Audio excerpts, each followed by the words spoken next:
की मेट्रो ज्यांना सोयीस्कर आहे ते माणसं आता वाहनं वापरत नाहीत, ते मेट्रोनी जातात. ही सवय मुंबईकरांना पूर्वीपासून आहे, जेव्हा लोकलने लोकं जात होते आणि तिथं क्लास बीस असा विषय नाहीये.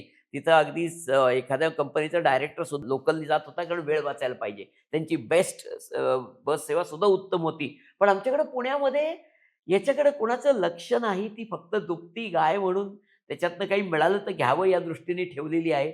त्याचे जे चेअरमन अँड मॅनेजिंग डायरेक्टर आहेत, ते इतक्या प्रमाणात बदलले गेले. गेल्या साधारणपणे 15 वर्षात 17 लोकं बदलले. हं. कुणालाही वर्ष, दीड वर्षाच्या वर इथे टिकू दिलेलं नाही.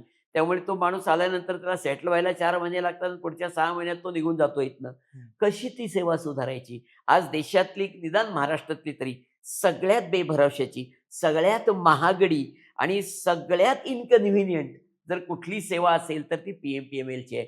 त्यामुळे फक्त नाईलाज असलेली माणसं त्यातनं प्रवास करतात.